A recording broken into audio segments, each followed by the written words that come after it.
మాట్లాడారు కానీ స్వేచ్ఛగా తమ శాఖల గురించి మాట్లాడింది తక్కువ. అది కూడా తిట్టడం కోసమే మాట్లాడారు. అనిల్ కుమార్ యాదవ్, ఇట్లా అంబటి రాంబాబు ఇట్లాంటి వాళ్ళు. కాబట్టి వాళ్ళతో పోల్చుకుంటే వీళ్ళు బెటర్ ఇప్పుడు దాకా మాట్లాడుతాం. ఫ్యూచర్ లో కూడా అదే విధానం ఉండాలా, వాళ్ళ శాఖలు వాళ్లే డీల్ చేయాలి. అది ఒక నిజమైనటువంటి అంటే జాతీయ పార్టీల క్యాబినెట్ ఉన్నట్టు దీన్ని నడపగలుగుతారా? నడిపితే అద్భుతం. అవును.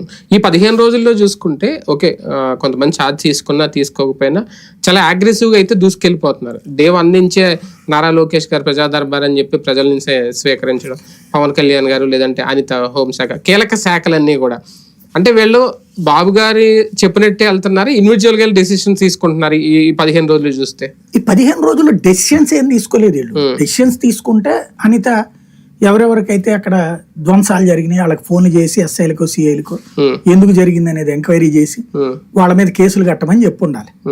ఈవెన్ వైసీపీ వాళ్ళు దాడి చేసినా కేసు పెట్టమనాలా, టీడీపీ వాళ్ళు దాడి చేసినా కేసు పెట్టమనాలా. అది స్టేట్మెంట్ ఇచ్చారు కానీ గ్రౌండ్ లో జరగలేదు కదా. మాట వరకు బాగుంది, చేతలు ఇంకా జరగల. ప్రస్తుతానికి అన్ని కూడా మాటల్లో నడుస్తున్నాయి, అద్భుతంగానే ఉంది స్టేట్మెంట్లు.